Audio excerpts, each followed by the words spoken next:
ಬ್ರಹ್ಮಾಂಡ ಅಧ್ಯಯನವನ್ನ ಏನೆಂದು ಕರೆಯುತ್ತಾರೆ? ಬ್ರಹ್ಮಾಂಡ ಅಧ್ಯಯನವನ್ನ ಏನೆಂದು ಕರೆಯುತ್ತಾರೆ?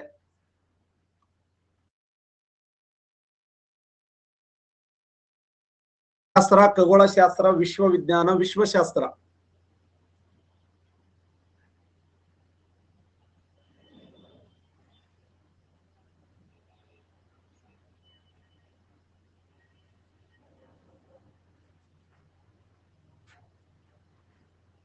ಸರಿಯಾದಂತ ಉತ್ತರ ವಿಶ್ವವಿಜ್ಞಾನ ನೋಡಿ. Study about the universe, that is called cosmology. Cosmology ವಿಶ್ವವಿಜ್ಞಾನ ಅಂತ ಅರ್ಥ. ವಿಶ್ವವಿಜ್ಞಾನ, ಕಾಸ್ಮಾಲಜಿ ಅಂದ್ರೆ ಏನು? ವಿಶ್ವವಿಜ್ಞಾನವನ್ನು ಕುರಿತು ಅಧ್ಯಯನ ಮಾಡುವಂತ ಶಾಸ್ತ್ರ.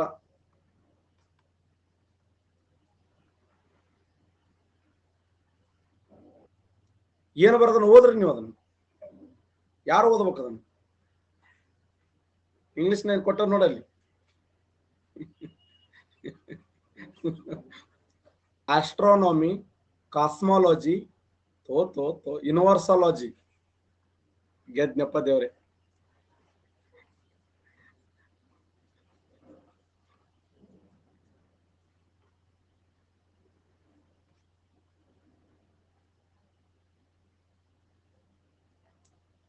Study about the universe, that is called cosmology ಅಂತ ಕರೀತಾರೆ.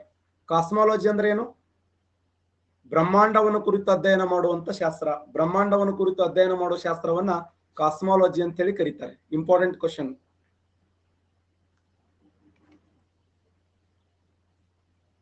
ತಿಲಯ ಅಣೆಕಟ್ಟು, ಕೋನಾರ ಅಣೆಕಟ್ಟು, ಮೈತಾನ ಅಣೆಕಟ್ಟು, ಪಂಚತಿಲ ಅಣೆಕಟ್ಟು ಇದರ ಅಡಿಯಲ್ಲಿ ನಿರ್ಮಿಸಲಾಗಿದೆ. ಎಂತ ಅದ್ಭುತವಾದ ಪ್ರಶ್ನೆ ನೋಡಿದು. Extraordinary question.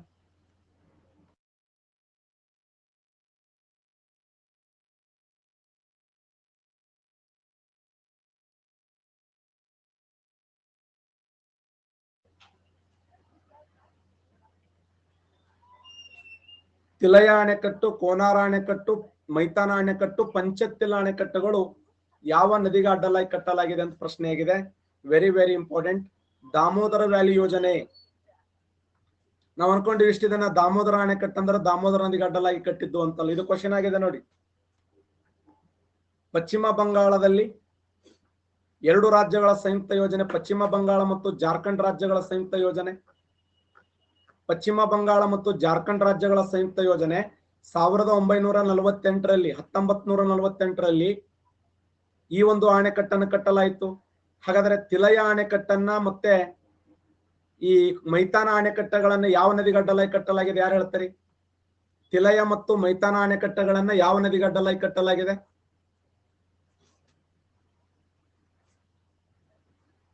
ಬಾರ್ಕಾರ್ ನದಿಗೆ ಅಡ್ಡಲಾಗಿ ಕಟ್ಟಲಾಗಿದೆ ನೋಡಿ. ಎಕ್ಸಲೆಂಟ್. ತಿಲಯ ಮತ್ತು ಮೈತಾನ ಅಣೆಕಟ್ಟುಗಳನ್ನ ಬಾರ್ಕಾರ್ ನದಿಗೆ ಅಡ್ಡಲಾಗಿ ಕಟ್ಟಲಾಗಿದೆ. ಬಾರ್ಕಾರ್ ನದಿಗೆ ಅಡ್ಡಲಾಗಿ.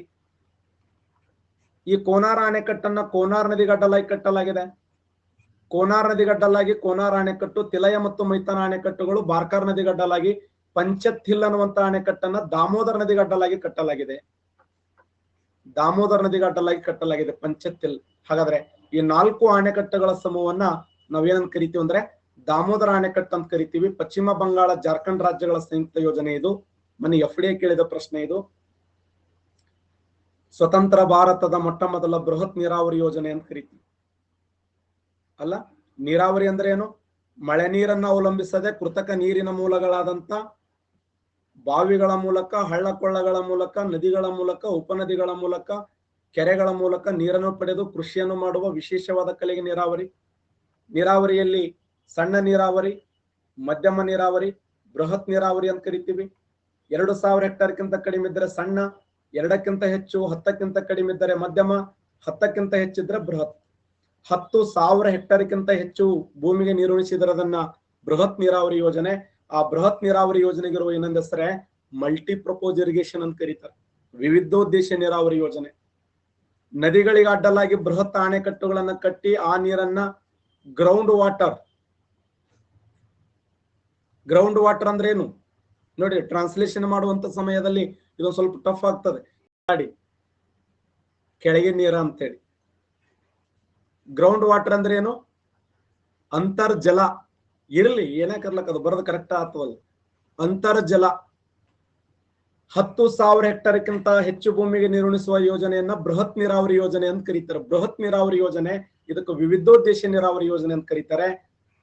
ಅಂತರ್ಜಲ ಹೆಚ್ಚಿಸುವುದು, ಮೀನುಗಾರಿಕೆ ಮಾಡುವುದು, ಕೃಷಿ ಭೂಮಿಗೆ ನೀರು ಬಿಡುವುದು, ಹೈನುಗಾರಿಕೆಯನ್ನು ಮಾಡುವುದು, ಕೈಗಾರಿಕೆಗಳಿಗೆ ನೀರನ್ನು ಒದಗಿಸುವುದು, ಬೃಹತ್ ರಾಷ್ಟ್ರೀಯ ಉದ್ಯಾನವನಗಳ ನಿರ್ಮಾಣ ಮಾಡೋದು, ಮನರಂಜನೆಗೆ ನೀರನ್ನು ಒದಗಿಸುವುದು. ಇವತ್ತು ಆಲ್ಮಟ್ಟಿಗೆ ಹೋದ್ರೆ ಸಾಯಂಕಾಲ ನೀರು ಡ್ಯಾನ್ಸ್ ಹೊಡಿತದೋ ಇಲ್ಲೋ, 10 ರೂಪಾಯಿ 30 ರೂಪಾಯಿ 40 ರೂಪಾಯಿ ಇಸ್ಕೊತದು. 40 ರೂಪಾಯಿ ಇಸ್ಕೊಂಡು ಡ್ಯಾನ್ಸ್ ಮಾಡಿ ಅಣ್ಣ ಹಾಡ ಡ್ಯಾನ್ಸ್ ಚಂದಿತ್ತ ಅಂತ ಕೇಳ್ತದ. ಮನರಂಜನೆ ಕೊಡ್ತದೆ. ಪ್ರವಾಸೋದ್ಯಮ, ಮನರಂಜನೆ, ಒಳನಾಡು ಜಲಸಾರಿಗೆ, ಮೀನುಗಾರಿಕೆ, ಹೈನುಗಾರಿಕೆ, ಗ್ರೌಂಡ್ ವಾಟರ್, ಅಂತರ್ಜಲದ ಪ್ರಮಾಣ ಜಾಸ್ತಿ ಮಾಡ್ತದೆ, ಪ್ರವಾಹ ನಿಯಂತ್ರಿಸ್ತದೆ, ಮಣ್ಣಿನ ಸವಕಳಿ ತಡೆಗಟ್ಟುತ್ತದ. ಇಡೀ ನಮ್ಮ ಭಾರತ ದೇಶದಲ್ಲಿ ಮಣ್ಣಿನ ಸವಕಳಿ ತಡೆಗಟ್ಟಲು ಎಕ್ಸಲೆಂಟ್ ಸಿದ್ದು ಅವರೇ ಚಂಬಲ್ ಅನ್ನುವಂತ ಚಂಬಲ್ ಅಣೆಕಟ್ಟು, ಮಣ್ಣಿನ ಸವಕಳಿ ತಡೆಗಟ್ಟಲು ಕಟ್ಟಿರ್ತಕ್ಕಂಥ ಅಣೆಕಟ್ಟೆ ಚಂಬಲ್ ಅಣೆಕಟ್ಟು ಅಲ್ಲ. ಬೃಹತ್ ನೀರಾವರಿ ಯೋಜನೆ, ಸ್ವತಂತ್ರ ಭಾರತದ ಮೊಟ್ಟ ಮೊದಲ ಬೃಹತ್ ನೀರಾವರಿ ಯೋಜನೆ ಎಂದರೆ ದಾಮೋದರ ಕಣಿವೆ ಯೋಜನೆ. Next question. ಟಿಟಿಗಢ, ಆಮ್ಲೈ, ನೇಪಾ ನಗರಗಳು ಇವುಗಳಲ್ಲಿ ಹೆಸರುವಾಸಿಯಾಗಿವೆ.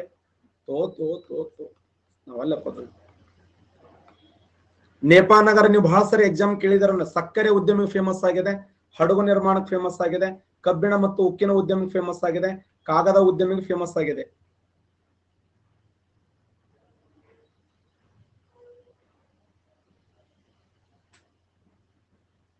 ಯಾವ್ದಕ್ಕೆ ಫೇಮಸ್ ಆಗಿದೆ?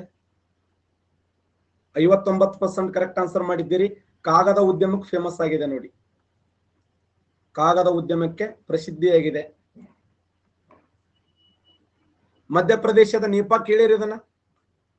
ನೇಪಾ ಎದಕ್ ಫೇಮಸ್ ಹೇಳ್ರಿ? Nepa excellent. News paper famous ಆಗಿದೆ ನೋಡಿ. ನ್ಯೂಸ್ ಪೇಪರ್, ನ್ಯೂಸ್ ಪ್ರಿಂಟ್ ಪೇಪರ್ಗಳು ಬರ್ತಾವಲ್ಲ, ನ್ಯೂಸ್ ಪೇಪರ್ ಫೇಮಸ್ ನೇಪಾ, ಮಧ್ಯಪ್ರದೇಶದ ನೇಪಾ. ಪ್ರಾಜೆಕ್ಟ್ ಟೈಗರ್ ದೇಶದ ಪ್ರಮುಖ ಸಂರಕ್ಷಣಾ ಪ್ರಯತ್ನಗಳಲ್ಲಿ ಒಂದಾಗಿ ಪ್ರಾರಂಭಿಸಲಾಯಿತು. June 1975, August 1, 1973, April 10, 1975, April 1, 1973. Correct answer ಮಾಡಿ ನೋಡೋಣ. ಟೈಗರ್ ಪ್ರಾಜೆಕ್ಟ್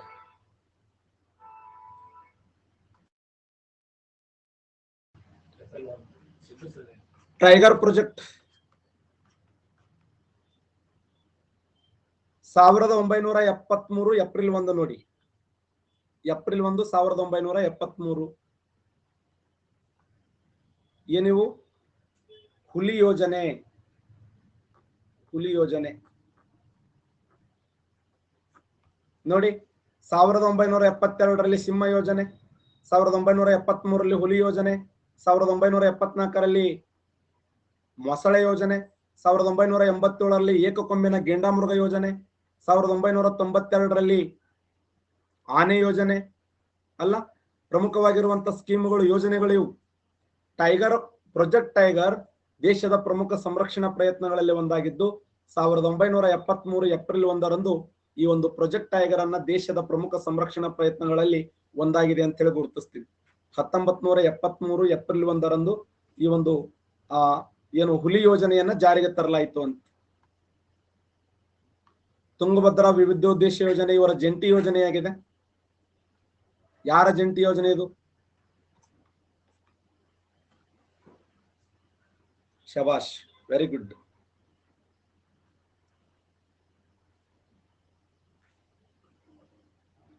ಆಂಧ್ರ ಪ್ರದೇಶ ಮತ್ತು ಕರ್ನಾಟಕ ರಾಜ್ಯಗಳ ಸಂಯುಕ್ತ ಯೋಜನೆ ನೋಡಿ. ಆಂಧ್ರ ಪ್ರದೇಶ ಮತ್ತು ಕರ್ನಾಟಕ ರಾಜ್ಯಗಳ ಸಂಯುಕ್ತ ಯೋಜನೆ. ಇವತ್ತು ವಿಜಯನಗರ ಜಿಲ್ಲೆಯಲ್ಲಿ ಕಂಡು ಬರ್ತದೆ. ವಿಜಯನಗರ ಜಿಲ್ಲೆಯ ಹೊಸಪೇಟೆ ತಾಲೂಕಿನ ಮಲ್ಲಾಪುರ ಎಂಬ ಸ್ಥಳದಲ್ಲಿ ತುಂಗಭದ್ರಾ ನದಿಗೆ ಅಡ್ಡಲಾಗಿ 1954ರಲ್ಲಿ ಕಟ್ಟಿದ ಅಣೆಕಟ್ಟು 133 TMC ನೀರಿನ ಸಂಗ್ರಹ ಸಾಮರ್ಥ್ಯ ಹೊಂದಿದೆ. 5.5 ಲಕ್ಷ ಹೆಕ್ಟೇರ್ ಭೂಮಿಗೆ ನೀರಾವರಿ ಸೌಲಭ್ಯ ಕಲ್ಪಿಸ್ತದೆ. ಭಾರತ ದೇಶದ ಒಂದು ವಿಶಿಷ್ಟವಾಗಿರುವಂತ ಯೋಜನೆ ಇದು. ಕರ್ನಾಟಕ ರಾಜ್ಯದ 2ನೇ ಬೃಹತ್ ನೀರಾವರಿ ಯೋಜನೆ ಅಂತ ಗುರುತಿಸ್ತೀವಿ ಇದನ್ನ, ತುಂಗಭದ್ರಾ ಯೋಜನೆ. ಹಾಗಾದ್ರೆ ತುಂಗಭದ್ರಾ ಯೋಜನೆಗಿರುವ ಇನ್ನೊಂದು ಹೆಸರೇನು? ತುಂಗಭದ್ರಾ ಯೋಜನೆಗಿರುವ ಇನ್ನೊಂದು ಹೆಸರು ಎಕ್ಸಲೆಂಟ್, ಪಂಪಸಾಗರ ಯೋಜನೆ ಅಂತ ಕರಿತೀವಿ. ತುಂಗಭದ್ರಾ ಯೋಜನೆ ಅಂದ್ರು ಒಂದೇ, ಪಂಪಸಾಗರ ಯೋಜನೆ ಅಂದ್ರು ಒಂದೇ. ಎಕ್ಸಾಮ್ ಹಿಂಗೆ ಕೇಳಿದ್ದಾನೆ, ಪಂಪಸಾಗರ ಯೋಜನೆ. ತುಂಗಭದ್ರಾ ಯೋಜನೆಗಿರುವ ಮತ್ತೊಂದು ಹೆಸರೇ ಪಂಪಸಾಗರ. ತುಂಗಭದ್ರಾ ನದಿಯ ದಡದ ಮೇಲೆ ಕಂಡುಬರುವ ಪ್ರಸಿದ್ಧವಾದಂತ ನಗರ ಯಾವುದು? ಹಂಪಿ. Very good. ಹಂಪಿ ನಗರವನ್ನು ನಿರ್ಮಾಣ ಮಾಡಿದವರು ಯಾರು? ಹಂಪಿ ನಗರವನ್ನು ನಿರ್ಮಾಣ ಮಾಡಿದವರು 3ನೇ ವೀರಬಲ್ಲಾಳ. ನೋಡಿ, 3ನೇ ವೀರಬಲ್ಲಾಳನ ಕಾಲದಲ್ಲಿ ಹಂಪಿ ನಗರ ನಿರ್ಮಾಣ ಆಯಿತು.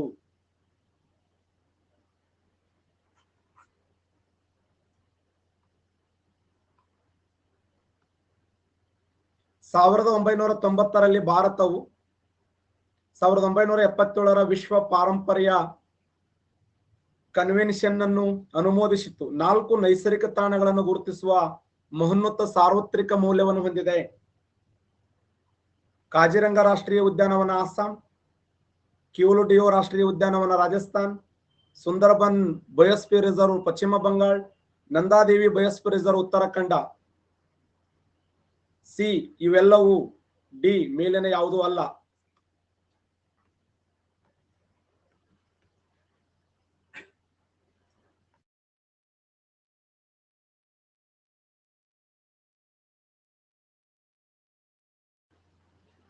%77 ಕರೆಕ್ಟ್ ಆನ್ಸರ್ ಮಾಡಿದ್ದೀರಿ. ಮೇಲಿನ ಎಲ್ಲವೂ ರೈಟ್. ನೋಡಿ, ಇವೆಲ್ಲವೂ ಸರಿಯಾಗಿರುವಂತ ಉತ್ತರ.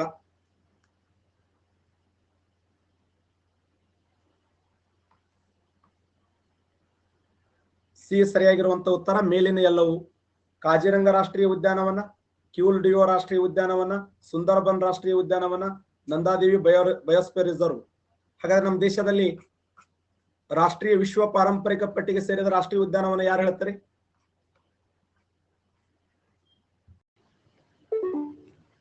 ನೋಡಿ, ಭಾರತ ದೇಶದಲ್ಲಿ ಕಂಡು ಬರುವಂತ ಟೋಟಲ್ 18 ಬಯೋಸ್ಫಿಯರ್ ರಿಸರ್ವ್ಗಳನ್ನು ಬಹಳ ಚೆನ್ನಾಗಿ ಹೇಳಿದ್ರಿ ಮೇಡಮ್ ಅವರು. ಇದರಲ್ಲಿ ಫಸ್ಟ್ ಯಾವ್ದಂದ್ರೆ ನೀಲಗಿರಿ. ನೋಡಿ, 1986ರಲ್ಲಿ ಘೋಷಣೆಯಾಗಿದೆ ಇದು ಫಸ್ಟ್.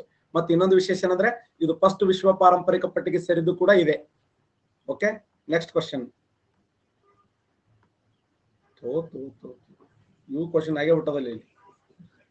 ಪ್ರಸ್ತುತ ವಿಶ್ವ ಪಾರಂಪರೆಯಲ್ಲಿ ಸೇರ್ಪಡೆಗೊಂಡಿರುವಂತ ಜೀವಗಳ ಮೀಸಲುಗಳು: ನೀಲಗಿರಿ, ನಂದಾದೇವಿ, ನೋಕ್ರೋಕ್, ಕೊಲ್ಲಿ ಆಫ್ ಮನ್ನಾರ್ ಮತ್ತು ಸುಂದರಬನ್, ಸಿಮ್ಲಿಪೋಲ್ ಮತ್ತು ಪೊಚ್ಚುಮರಿ.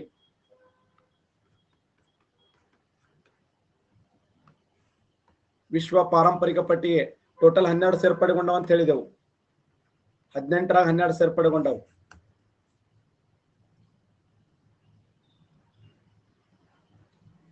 ಸರಿಯಾದಂತ ಉತ್ತರ ಮೇಲಿನ ಎಲ್ಲವೂ ರೈಟ್ ಆನ್ಸರ್. ನೋಡಿ, ಮೇಲಿನ ಎಲ್ಲವೂ ಸರಿಯಾಗಿರುವಂತ ಉತ್ತರ. ನೀಲಗಿರಿ ಮತ್ತು ನಂದಾದೇವಿ, ನೋಕ್ರೋಕ್, ಕೊಲ್ಲಿ ಆಫ್ ಮನ್ನಾರ್ ಮತ್ತು ಸುಂದರಬನ್, ಸಿಮ್ಲಿಪಾಲ್ ಮತ್ತು ಪಾಚುಮರಿ ಪ್ರಸ್ತುತ ವಿಶ್ವ ಪರಂಪರೆಯಲ್ಲಿ ಸೇರ್ಪಡೆಗೊಂಡಿರುವಂತ ಜೀವಗೋಳದ ಮೀಸಲುಗಳು. ಸಿಮ್ಲಿಪಾಲ್ ಮತ್ತು ಪಾಚುಮರಿ ಸರಿಯಾಗಿರುವಂತ ಉತ್ತರ. ಮೇಲಿನ ಎಲ್ಲವೂ. ಸೂರ್ಯನಿಂದ ಭೂಮಿ ಮತ್ತು ಅದರ ವಾತಾವರಣದಿಂದ ಪಡೆದ ವಿಕಿರಣ ಶಕ್ತಿಯನ್ನ ಹೀಗೆ ಕರೆಯಲಾಗುತ್ತದೆ: ಇನ್ಸುಲೇಷನ್ ಅಂತ ಕರೀತಾರೆ, ಇನ್ಸುಲೇಷನ್ ಅಂತ ಕರೀತಾರೆ, ಐಸೋಥರ್ಮ್ಸ್ ಅಂತ ಕರೀತಾರೆ, ಐಸೋಥರ್ಮ್ಸ್, ಇನ್ಸೋ ಎನರ್ಜಿ ಅಂತ ಕರೀತಾರೆ, ಮತ್ತೆ ಅಲ್ಬೋರ್ಡೋ ಅಂತ ಕರೀತಾರೆ, ಅಲ್ಬೋರ್ಡೋ ಯಾವ ಹೆಸರಿಂದ ಕರೀತಾರೆ?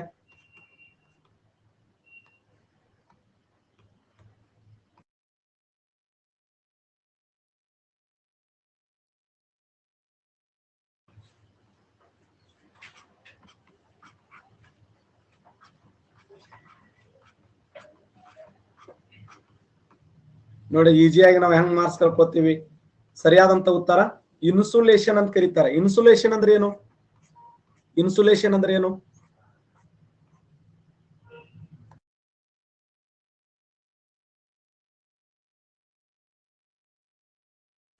ಇನ್ಸುಲೇಷನ್ ಅಂದ್ರೆ ಭೂ ಕಿರಣಗಳು. ನೋಡಿ, ಭೂ ವಿಕಿರಣಗಳು. ಇನ್ಸುಲೇಷನ್ ಅಂದ್ರೆ ಏನು? ಭೂ ವಿಕಿರಣಗಳು. Right answer. ಇನ್ಸುಲೇಷನ್ ಮೀನ್ಸ್ ಭೂ ವಿಕಿರಣಗಳು. ಇನ್ಸುಲೇಷನ್ ಅಂದ್ರೆ ಏನು? ಭೂ ವಿಕಿರಣಗಳು. ಭೂಮಿಯ ಮೇಲೆ 2 ಸ್ಥಳಗಳಲ್ಲಿ ಸಮ ಪ್ರಮಾಣದ ಉಷ್ಣಾಂಶ ದಾಖಲಾಗಿದೆ.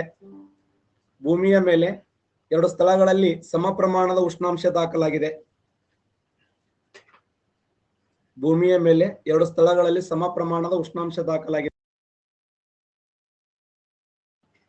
ಐಸೋಥರ್ಮ್ಸ್ ಅಂತ ಕರೀತಾರೆ ನೋಡಿ. ಭೂಮಿಯ ಮೇಲೆ 2 ಸ್ಥಳಗಳಲ್ಲಿ ಸಮ ಪ್ರಮಾಣದ ಉಷ್ಣಾಂಶ ದಾಖಲಾಗಿದೆ, ಅದಕ್ಕೆ ಐಸೋಥರ್ಮ್ಸ್ ಅಂತ ಕರೀತಾರೆ. ಬಹಳ ಅದ್ಭುತವಾದ ಪ್ರಶ್ನೆ ಬಂದಿದೆ ನೋಡಿ ಇಲ್ಲಿ. ಡಾಕ್ಟರ್ ವಾಲ್ಡಿಮಿರ್ ಕೊಪ್ಪೆನ್ ಆಸ್ಟ್ರಿಯಾದ ಮಹಾನ್ ಹವಾಮಾನ ಶಾಸ್ತ್ರಜ್ಞ ತಮ್ಮ ಹೊಸ ಹವಾಮಾನ ವರ್ಗೀಕರಣದಲ್ಲಿ ಸೂಚಿಸಿದ್ದಾರೆ. 2 ಪ್ರಮುಖ ರೀತಿಯ ಹವಾಮಾನ, ಹವಾಮಾನದ 4 ಪ್ರಮುಖ ವಿಧಗಳು, ಹವಾಮಾನದ 5 ಪ್ರಮುಖ ವಿಧಗಳು, ಹವಾಮಾನದ ಪ್ರಮುಖ ವಿಧಗಳು. ಆನ್ಸರ್ ಮಾಡ್ತೀರಿ?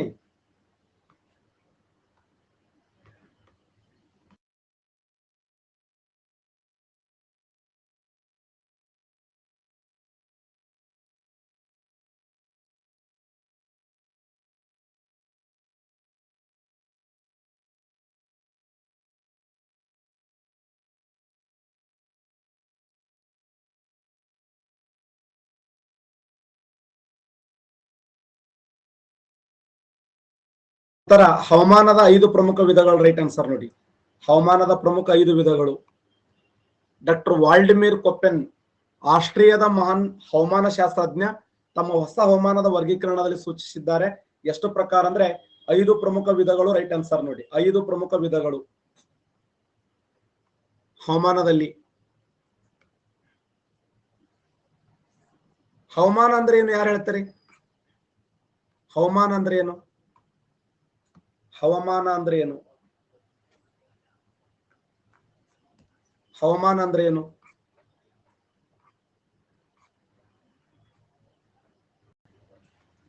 ಇಲ್ಲಿ ಹವಾಮಾನ ಅಂತಂದ್ರೆ ಏನು?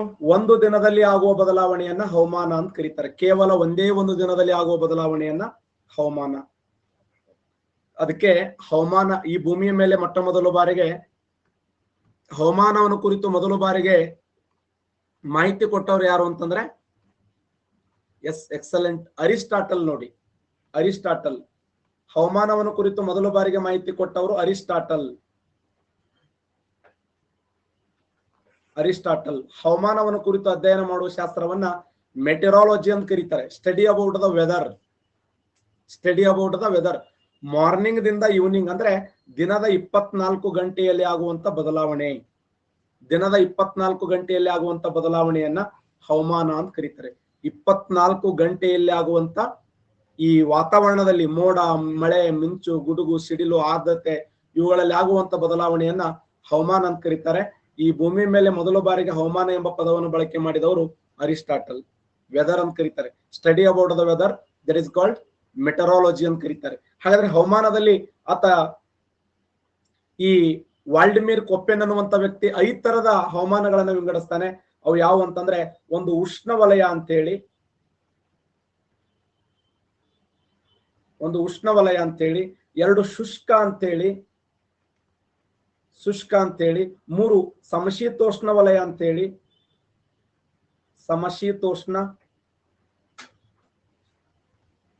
ಸಮಶೀತೋಷ್ಣ ಅಂತೇಳಿ, ಮತ್ತೆ ಕಾಂಟಿನೆಂಟಲ್ ಅಂತೇಳಿ, ಕಾಂಟಿನೆಂಟಲ್, ಲಾಸ್ಟ್ ಒನ್ ಧ್ರುವ, ಉತ್ತರ ಧ್ರುವ ಮತ್ತೆ ದಕ್ಷಿಣ ಧ್ರುವ. 5 ತರದ ಹವಾಮಾನವನ್ನು ವರ್ಗೀಕರಿಸ್ತಾರೆ. 5 ತರದ ಹವಾಮಾನಗಳು ಯಾವ ಅಂತಂದ್ರೆ ನೋಡಿ, ಇದು ಕ್ವಶನ್ ಆಗಿದೆ. ಕೊಪ್ಪೆನ್ ಹವಾಮಾನದ ವರ್ಗೀಕರಣವನ್ನ 5 ಪ್ರಧಾನವಾಗಿರುವಂತ ಗುಂಪುಗಳನ್ನಾಗಿ ವಿಂಗಡಿಸ್ತಾ ಬಂದೆವು. ಆ 5 ಯಾವ ಅಂತಂದ್ರೆ, ಒಂದು ಉಷ್ಣವಲಯ, ಒಂದು ಶುಷ್ಕ, ಸಮಶೀತೋಷ್ಣ ವಲಯ, ಕಾಂಟಿನೆಂಟಲ್ ಮತ್ತೆ ಧ್ರುವ. North pole and south pole ಅಂತ ಹೇಳಿ ಗುರುತಿಸ್ತೀವಲ್ಲ, ಉತ್ತರ ಧ್ರುವ ಮತ್ತು ದಕ್ಷಿಣ ಧ್ರುವ. ಉತ್ತರ ಧ್ರುವವನ್ನು ಮೊದಲ ಬಾರಿಗೆ ಸ್ಪರ್ಶ ಮಾಡಿದವರು ರಾಬರ್ಟ್ ಪೇರಿ, ಆದರೆ ದಕ್ಷಿಣ ಧ್ರುವವನ್ನು ಮೊದಲ ಬಾರಿಗೆ ಸ್ಪರ್ಶ ಮಾಡಿದವರು ಅಮುಂಡ್ಸನ್. 1924ರಲ್ಲಿ ರಾಬರ್ಟ್ ಪೇರಿ ಅವರು ಉತ್ತರ ಧ್ರುವವನ್ನು ಸ್ಪರ್ಶ ಮಾಡಿದರೆ 1911ರಲ್ಲಿ ದಕ್ಷಿಣ ಧ್ರುವನ್ನ ಮೊದಲ ಬಾರಿಗೆ ಸ್ಪರ್ಶ ಮಾಡಿದವರು ಯಾರು ಅಂತಂದ್ರೆ ಅಮುಂಡ್ಸನ್. ಹೌದಲ್ಲೋ? ಉಷ್ಣವಲಯ, ಶುಷ್ಕ, ಸಮಶೀತೋಷ್ಣ ವಲಯ, ಕಾಂಟಿನೆಂಟಲ್ ಮತ್ತು ಧ್ರುವ 5 ಪ್ರಮುಖವಾಗಿರುವಂತಹ ವಿಧಗಳನ್ನು ಗುರುತಿಸ್ತಾ ಬಂದಿದ್ದೇವೆ.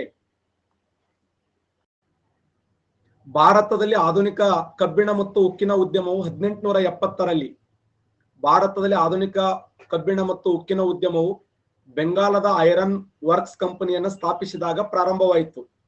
ಎಲ್ಲಿ? ಕುಲ್ಟಿಯಲ್ಲಿ, ಮಿಸ್ನುಪುರದಲ್ಲಿ, ಕಾಶಿಪುರದಲ್ಲಿ, ಮೇಲಿನ ಯಾವುದೂ ಅಲ್ಲ. ವೆರಿ ವೆರಿ ಇಂಪಾರ್ಟೆಂಟ್ ಕ್ವಶನ್ ಇದು ಸಹ.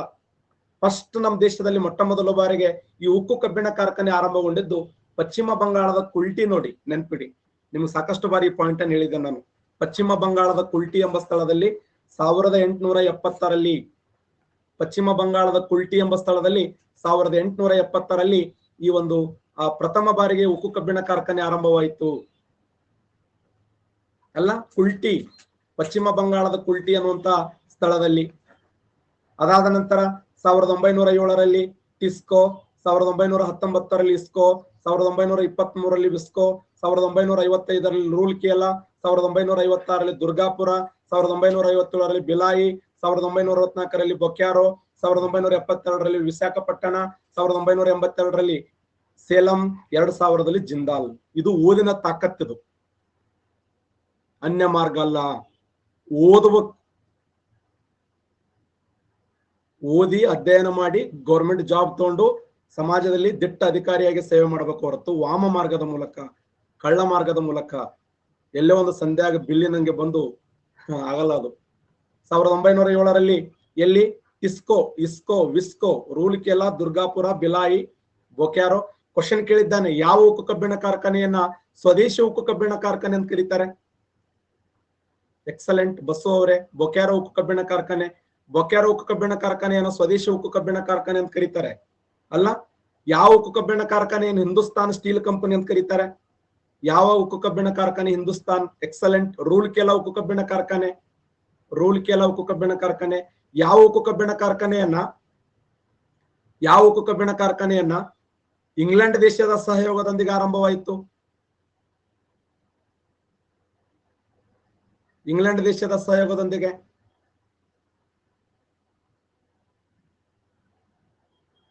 ದುರ್ಗಾಪುರ ನೋಡಿ, ಪಶ್ಚಿಮ ಬಂಗಾಳದ ದುರ್ಗಾಪುರ. ಗರಿಷ್ಠ ಸಂಖ್ಯೆಯ ಉಪಗ್ರಹಗಳನ್ನು ಹೊಂದಿರುವ ಗ್ರಹ ಅಂದ್ರೆ ಶನಿ. ನೋಡಿ, ಶನಿಗೆ 82 ಉಪಗ್ರಹಗಳಿದಾವೆ. ಸೌರಮಂಡಲದಲ್ಲಿ ಅತಿ ಹೆಚ್ಚು ಉಪಗ್ರಹಗಳನ್ನು ಹೊಂದಿರುವಂತ ಗ್ರಹ ಶನಿ. ಇವೆಲ್ಲ ಈ ಟೈಪ್ ಎಕ್ಸಾಮ್ ನಮ್ಗೆ ಸಿಂಪಲ್ ಅನಿಸ್ತದೆ, ಮಾರ್ಕ್ಸ್ಗಳು ಮಿಸ್ ಆಗ್ತವೆ. ಇಲ್ಲಿ 82 ಅದಾವಪ್ಪಿ, 72 ಉಪಗ್ರಹಗಳು ಶನಿ ಗ್ರಹಕ್ಕೆ.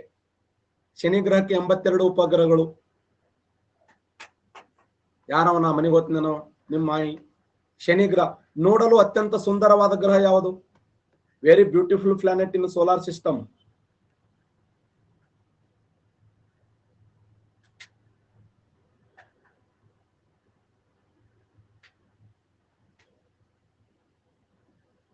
ಶನಿ ಗ್ರಹ ನೋಡಿ.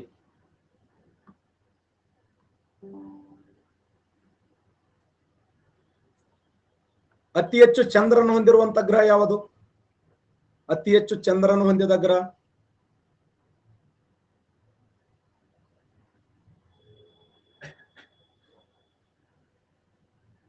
ಅತಿ ಹೆಚ್ಚು ಚಂದ್ರನ ಹೊಂದಿದ ಗ್ರಹ ನೋಡಿ, ಎಷ್ಟು ಕನ್ಫ್ಯೂಸ್ ಮಾಡ್ಕೊಂಡ್ರಿ. ಅತಿ ಹೆಚ್ಚು ಚಂದ್ರನ ಹೊಂದಿರುವ ಗ್ರಹ ಅಂತಂದ್ರೆ ಶನಿನೇ.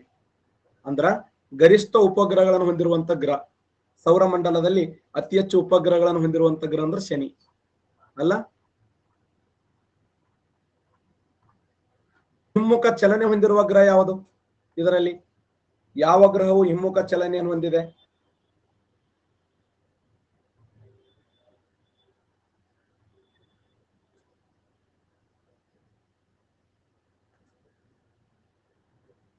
ಶುಕ್ರ ನೋಡಿ, ಹಿಮ್ಮುಖ.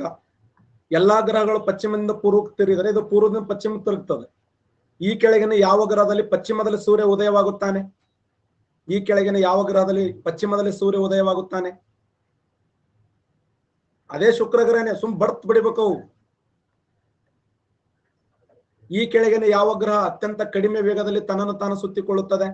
ಅತ್ಯಂತ ಕಡಿಮೆ ಅವಧಿಯಲ್ಲಿ ತನ್ನನ್ನು ತಾನು ಸುತ್ತಿಕೊಳ್ಳುತ್ತದೆ. ಅತ್ಯಂತ ಕಡಿಮೆ ಅವಧಿಯಲ್ಲಿ ತನ್ನನ್ನು ತಾನು ಸುತ್ತಿಕೊಳ್ಳುತ್ತದೆ ಗುರುಗ್ರಹ. 9 ಗಂಟೆ 10 ನಿಮಿಷ, 4 ಗಂಟೆ 35 ನಿಮಿಷ ಹಗಲು ಇರುತ್ತದೆ, 4 ಗಂಟೆ 35 ನಿಮಿಷ ರಾತ್ರಿ ಇರುತ್ತದೆ. 4 ಗಂಟೆ 35 ನಿಮಿಷ ಹಗಲು, 4 ಗಂಟೆ 35 ನಿಮಿಷ ರಾತ್ರಿ.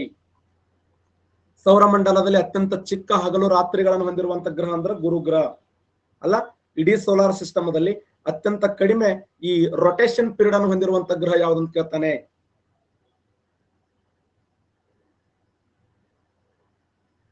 ಅಲ್ಲ, ಸೌರಮಂಡಲದಲ್ಲಿ ಯಾವ ಗ್ರಹವು ಯುದ್ಧ ದೇವತೆ ಎನಿಸಿಕೊಂಡಿದೆ? ಯಾವ ಗ್ರಹವು ಯುದ್ಧ ದೇವತೆ ಎನಿಸಿಕೊಂಡಿದೆ? ಮಂಗಳ. ಸೌರಮಂಡಲದಲ್ಲಿ ಯಾವ ಗ್ರಹವು ಯುದ್ಧ ದೇವತೆ ಎನಿಸಿಕೊಂಡಿದೆ? ಮಂಗಳ ಯುದ್ಧ ದೇವತೆ.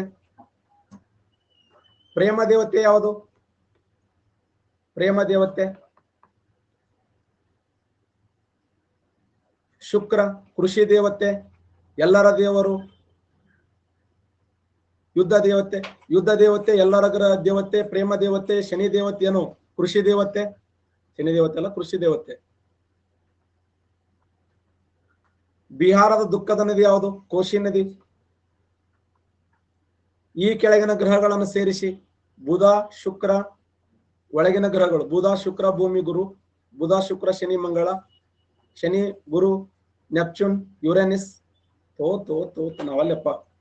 ಒಳಗ್ರಹಗಳು ಇನ್ನರ್ ಪ್ಲಾನೆಟ್ಸ್.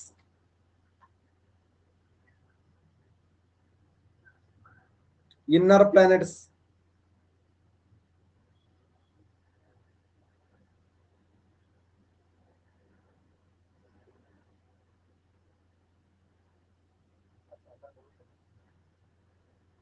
ಇನ್ನರ್ ಪ್ಲಾನೆಟ್ಸ್ ಗಳು ಯಾವ್ದ ನೋಡಿ? ಸೌರಮಂಡಲದಲ್ಲಿ ಒಳಗ್ರಹಗಳು ಬುಧ ಶುಕ್ರ ಭೂಮಿ ಮಂಗಳ, ಇವೆಲ್ಲ ಇನ್ನರ್ ಪ್ಲಾನೆಟ್ಸ್ ಅಂತ ಕರೀತಾರೆ, ಒಳಗ್ರಹಗಳು. ಸೌರಮಂಡಲದಲ್ಲಿ ಒಳಗ್ರಹಗಳು ಮತ್ತು ಹೊರಗ್ರಹಗಳಂತೆ ಎರಡು ಭಾಗ ಮಾಡಿದ್ದೇವೆ. ಇವೆಲ್ಲ ಒಳಗ್ರಹಗಳೇ ಇವು.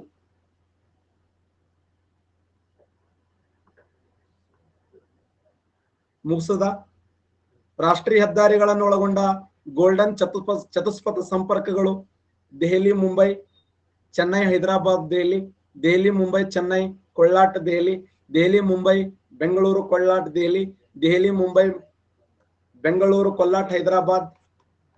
ಮುಗಿಸದ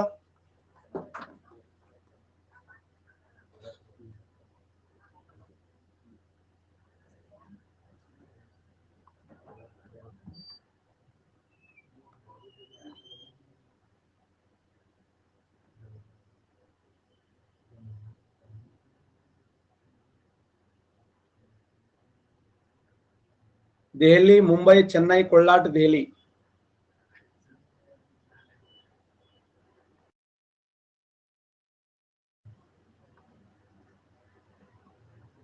ದೇಶದಲ್ಲಿ ಒಟ್ಟು ಭೂಕಂಪ ವಲಯಗಳ ಸಂಖ್ಯೆ ಎಷ್ಟು? ಭಾರತ ದೇಶದಲ್ಲಿ ಒಟ್ಟು ಭೂಕಂಪ ವಲಯಗಳ ಸಂಖ್ಯೆ ಎಷ್ಟು? ಒಟ್ಟು ಭೂಕಂಪ ವಲಯಗಳ ಸಂಖ್ಯೆ 5 ಭೂಕಂಪ ವಲಯಗಳದ ನೋಡಿ. ಪ್ರೆಸೆಂಟ್ ಭಾರತ ದೇಶದಲ್ಲಿ ಕಂಡುಬರುವಂತ ಭೂಕಂಪ ವಲಯಗಳ ಸಂಖ್ಯೆ ಟೋಟಲ್ 5 ಅದ ನೋಡಿ. 5 ಭಾರತ ದೇಶದಲ್ಲಿ ಕಂಡುಬರುವಂತ ಈ ಒಂದು ಭೂಕಂಪ ವಲಯಗಳ ಸಂಖ್ಯೆಯಾಗಿವೆ.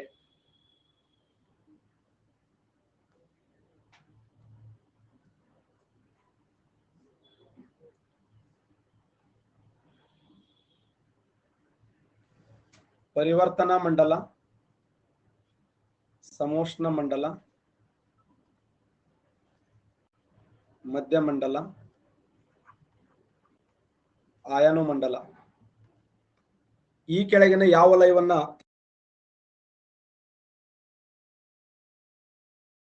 ಥರ್ಮೋಸ್ಫಿಯರ್ ಎನ್ನುವರು? ವಲಯವನ್ನು ಥರ್ಮೋಸ್ಫಿಯರ್ ಎನ್ನುವರು.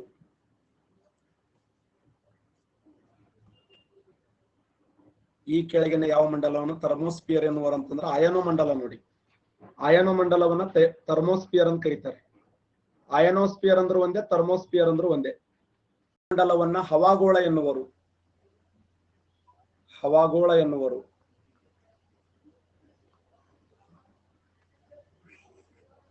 ಈ ಕೆಳಗಿನ ಯಾವ ವಲಯವನ್ನ ಹವಾಗೋಳ ಎನ್ನುವರು?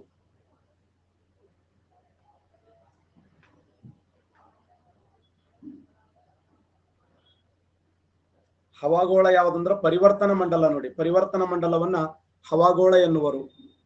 Very important.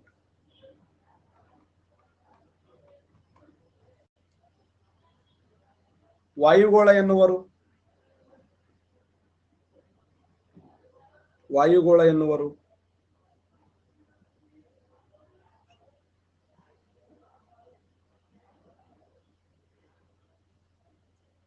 ಈ ಕೆಳಗಿನ ಯಾವ ಮಂಡಲವನ್ನ ವಾಯುಗೋಳ ಎನ್ನುವರು? ಉತ್ತರ ಸಮೋಷ್ಣ ಮಂಡಲವನ್ನ ವಾಯುಗೋಳ ಎನ್ನುವರು.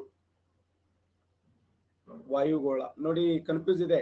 ಪರಿವರ್ತನಾ ಮಂಡಲವನ್ನ ಹವಾಗೋಳ ಅಂತ ಕರೆದ್ರೆ ಸಮೋಷ್ಣ ಮಂಡಲವನ್ನ ವಾಯುಗೋಳ ಎನ್ನುವರು. ಈ ಕೆಳಗಿನ ಯಾವ ವಲಯದಲ್ಲಿ ಉಲ್ಕೆಗಳು ಭಸ್ಮಗೊಳ್ಳುತ್ತವೆ? ಉಲ್ಕೆಗಳ ಭಸ್ಮಪಾತದ ವಲಯ ಅಂತ ಕರೀತಾರೆ. ಯಾವ ಮಂಡಲದಲ್ಲಿ ಉಲ್ಕೆಗಳು ಭಸ್ಮಗೊಳ್ಳುತ್ತವೆ ಅಂದ್ರೆ ಮಧ್ಯ ವಲಯ. ಯಾಕಂದ್ರೆ ಇಲ್ಲಿ -95 ಡಿಗ್ರಿ ಸೆಲ್ಸಿಯಸ್ ಉಷ್ಣಾಂಶ ಇರುತ್ತದೆ. ಇಲ್ಲಿ -95 ಡಿಗ್ರಿ ಸೆಲ್ಸಿಯಸ್ ಉಷ್ಣಾಂಶ ಇರುವುದರಿಂದ ಸಹಜವಾಗಿನೇ ಈ ಮಂಡಲವನ್ನ ಉಷ್ಣಾಂಶ ಉಲ್ಕೆಗಳ ಭಸ್ಮಗೊಳ್ಳುವ ವಲಯ ಅಂತ ಹೇಳಿ ಕರೀತಾರೆ. ಉಲ್ಕೆಗಳ ಭಸ್ಮಪಾತದ ವಲಯ. ಈ ಕೆಳಗಿನ ಯಾವ ಮಂಡಲದಲ್ಲಿ ಓಜೋನ್ ಪದರ ಕಂಡುಬರುತ್ತದೆ? ಈ ಕೆಳಗಿನ ಯಾವ ಮಂಡಲದಲ್ಲಿ ಓಜೋನ್ ಪದರ ಕಂಡುಬರುತ್ತದೆ? ಓಜೋನ್ ಪದರ ಕಂಡುಬರುತ್ತದೆ ಅಂದ್ರೆ ಸರಿಯಾದಂತ ಉತ್ತರ ಪರಿವರ್ತನಾ ಮಂಡಲ. ನೋಡಿ, ಪರಿವರ್ತನಾ ಮಂಡಲದಲ್ಲಿ ಓಜೋನ್ ಪದರ ಕಂಡುಬರುತ್ತದೆ. ಓಜೋನ್ ಪದರ ಕಂಡುಬರುವಂತ ವಲಯ ಅಂದ್ರೆ ಪರಿವರ್ತನಾ ಮಂಡಲ. ಸರಿ, ಸಮೋಷ್ಣ ಮಂಡಲ. ಸಮೋಷ್ಣ ಮಂಡಲದಲ್ಲಿ ಓಜೋನ್ ಪದರ ಕಂಡುಬರುತ್ತದೆ. ಯಾವ ವಲಯದಲ್ಲಿ ಪ್ರತಿ 1000 ಮೀಟರ್ ಮೇಲೆ ಹೋದಂತೆ 6.5 ಡಿಗ್ರಿ ಸೆಲ್ಸಿಯಸ್ ಉಷ್ಣಾಂಶ ಕಡಿಮೆ ಆಗುತ್ತದೆ?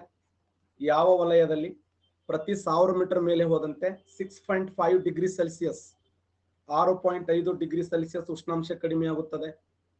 ಯಾವ ವಲಯದಲ್ಲಿ? ಸರಿಯಾದಂತ ಉತ್ತರ ಪರಿವರ್ತನಾ ಮಂಡಲ. ನೋಡಿ, ಪರಿವರ್ತನಾ ಮಂಡಲದಲ್ಲಿ ಪ್ರತಿ 1000 ಮೀಟರ್ ಮೇಲೆ ಹೋದಂತೆ ಅಥವಾ 1 ಕಿಲೋಮೀಟರ್ ಮೇಲೆ ಹೋದಂತೆ 6.5 ಡಿಗ್ರಿ ಸೆಲ್ಸಿಯಸ್ ಉಷ್ಣಾಂಶ ಕಡಿಮೆ ಆಗುತ್ತದೆ.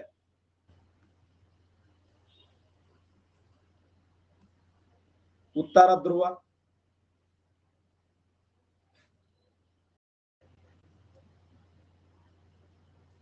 ಉತ್ತರ ಧ್ರುವ, ದಕ್ಷಿಣ ಧ್ರುವ,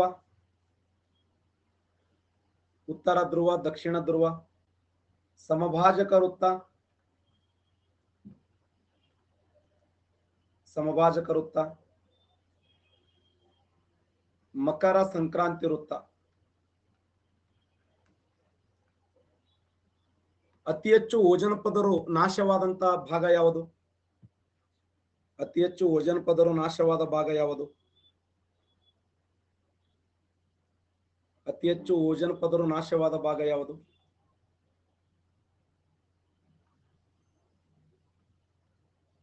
ಗರಿಷ್ಠ ಓಜೋನ್ ಪದರು ನಾಶವಾದ ಭಾಗ ಯಾವ್ದಂದ್ರೆ ದಕ್ಷಿಣ ಧ್ರುವ. ನೋಡಿ, ಸೌತ್ ಪೋಲ್ ಅಂತ ಏನ್ ಕರಿತೀವಲ್ಲ, ಈ ಸೌತ್ ಪೋಲದಲ್ಲಿ ದಕ್ಷಿಣ ಧ್ರುವದಲ್ಲಿ ಗರಿಷ್ಠ ಪ್ರಮಾಣದಲ್ಲಿ ಓಜೋನ್ ಪದರು ನಾಶವಾಗಿದೆ.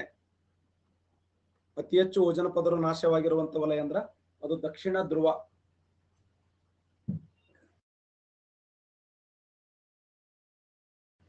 ದಕ್ಷಿಣ ಧ್ರುವ ರೈಟ್ ಆನ್ಸರ್. ನೋಡಿ, ಜೈರೆ ನದಿ ಈ ಕೆಳಗಿನ ಯಾವುದರ ಮೇಲೆ 2 ಬಾರಿ ಹಾದು ಹೋಗಿದೆ? ಜೈರೆ ನದಿ. ಜೈರೆ ನದಿ ಸಮಭಾಜಕ ವೃತ್ತ. ನೋಡಿ, ಜೈರೆ ಎಂಬ ನದಿ. ಹಾಗಾದ್ರೆ ಜೈರೆ ನದಿಗಿರುವ ಇನ್ನೊಂದು ಹೆಸರು? ಜೈರೆ ನದಿಗಿರುವ ಇನ್ನೊಂದು ಹೆಸರು ಕಾಂಗೋ ನದಿ. ನೋಡಿ, ಕಾಂಗೋ ನದಿ ಅಂದ್ರೂ ಒಂದೇ, ಜೈರೆ ನದಿ ಅಂದ್ರೂ ಒಂದೇ. ಆ ಜೈರೆ ನದಿ ಅಥವಾ ಕಾಂಗೋ ನದಿ ಸಮಭಾಜಕ ವೃತ್ತದ ಮೇಲೆ 2 ಬಾರಿ ಹಾದು ಹೋಗಿದೆ.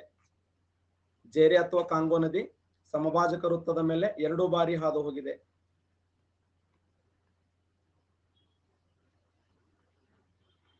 ಈ ಕೆಳಗಿನ ಯಾವ ಅಂಶದಲ್ಲಿ, ಯಾವ ವಲಯದಲ್ಲಿ ಅತಿ ಹೆಚ್ಚು ಪರಿಸರಣ ಮಳೆಯಾಗುತ್ತದೆ? ಅತಿ ಹೆಚ್ಚು ಪರಿಸರಣ ಮಳೆಯಾಗುವುದು ಎಲ್ಲಿ?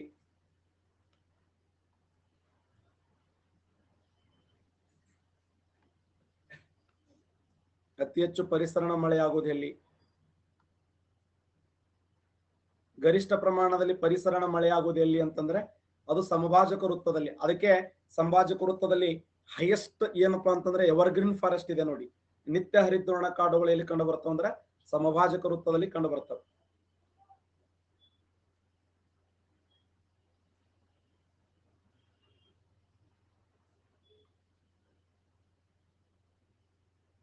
ನಿರಂತರ ಮಾರುತಗಳು, ಮಾನ್ಸೂನ್ ಮಾರುತಗಳು, ಸ್ಥಳೀಯ ಮಾರುತಗಳು, ಅನಿಶ್ಚಿತ ಮಾರುತಗಳು. ವರ್ಷ ಪೂರ್ತಿ ಹೆಚ್ಚು ಒತ್ತಡ ಪಟ್ಟಿಯಿಂದ ಕಡಿಮೆ ಒತ್ತಡ ಪಟ್ಟಿಯ ಕಡೆಗೆ ಬೀಸುವ ಮಾರುತಗಳು. ವರ್ಷ ಪೂರ್ತಿ ಹೆಚ್ಚು ಒತ್ತಡ ಪಟ್ಟಿಯಿಂದ ಕಡಿಮೆ ಒತ್ತಡ ಪಟ್ಟಿಯ ಕಡೆಗೆ ಬೀಸುವ ಮಾರುತಗಳನ್ನ ಏನೆಂದು ಕರೆಯುತ್ತಾರೆ? ವರ್ಷ ಪೂರ್ತಿ ಹೆಚ್ಚು ಒತ್ತಡ ಪಟ್ಟಿಯಿಂದ ಕಡಿಮೆ ಒತ್ತಡ ಪಟ್ಟಿಯ ಕಡೆಗೆ ಬೀಸುವ ಮಾರುತಗಳನ್ನ ನಿರಂತರ ಮಾರುತಗಳು ಅಂತ ಕರೀತಾರೆ ನೋಡಿ. ನಿರಂತರ ಮಾರುತಗಳು. ವರ್ಷ ಪೂರ್ತಿ ಹೆಚ್ಚು ಒತ್ತಡ ಪಟ್ಟಿಯಿಂದ ಕಡಿಮೆ ಒತ್ತಡ ಪಟ್ಟಿಯ ಕಡೆಗೆ ಬೀಸುವ ಮಾರುತಗಳನ್ನ ನಿರಂತರ ಮಾರುತಗಳು. ಈ ಕೆಳಗಿನ ಯಾವ ಮಾರುತಗಳ ವಿಧ ವಾಣಿಜ್ಯ ಮಾರುತಗಳು, ಪ್ರತಿ ವಾಣಿಜ್ಯ ಮಾರುತಗಳು, ಧ್ರುವೀಯ ಮಾರುತಗಳಾಗಿವೆ? ವಾಣಿಜ್ಯ ಮಾರುತಗಳು, ಪ್ರತಿ ವಾಣಿಜ್ಯ ಮಾರುತಗಳು ಮತ್ತೆ ಧ್ರುವೀಯ ಮಾರುತಗಳಾಗಿವೆ. ವಾಣಿಜ್ಯ ಮಾರುತಗಳು, ಪ್ರತಿ ವಾಣಿಜ್ಯ ಮಾರುತಗಳು, ಧ್ರುವೀಯ ಮಾರುತಗಳಾಗಿವೆ. ಸರಿಯಾದಂತ ಉತ್ತರ ನಿರಂತರ ಮಾರುತಗಳು ನೋಡಿ. ಆ ನಿರಂತರ ಮಾರುತಗಳ ಒಂದು ವಿಧಗಳಿವು: ವಾಣಿಜ್ಯ, ಪ್ರತಿ ವಾಣಿಜ್ಯ, ಧ್ರುವೀಯ ಮಾರುತಗಳು. Trade winds, anti trade winds and polar winds ಅಂತ ಕರೀತಾರೆ. ಇವುಗಳನ್ನ ಗ್ಲೋಬಲ್ ವಿಂಡ್ಸ್ ಅಂತ ಕರೀತಾರೆ. Global winds. There are three types of global winds. First one, trade winds, anti-trade winds and polar winds. ಧ್ರುವೀಯ ವಾಣಿಜ್ಯ ಮಾರುತಗಳು, ಪ್ರತಿ ವಾಣಿಜ್ಯ ಮಾರುತಗಳು ಮತ್ತು ಧ್ರುವೀಯ ಮಾರುತಗಳು ಅಂತ ಹೇಳಿ ಕರೆಯಲ್ಪಡ್ತೀವಿ. ಭಾರತಕ್ಕೆ ಹೈಯೆಸ್ಟ್ ಮಳೆ ತರುವ ಮಾರುತಗಳು ಯಾವುವು? ಭಾರತಕ್ಕೆ ಅತಿ ಹೆಚ್ಚಿನ ಪ್ರಮಾಣದಲ್ಲಿ ಮಳೆ ತರುವ ಮಾರುತಗಳು ಯಾವುವು? ಭಾರತ ದೇಶಕ್ಕೆ ಅತಿ ಹೆಚ್ಚು ಮಳೆ ತರುವ ಮಾರುತಗಳು ಯಾವುವು?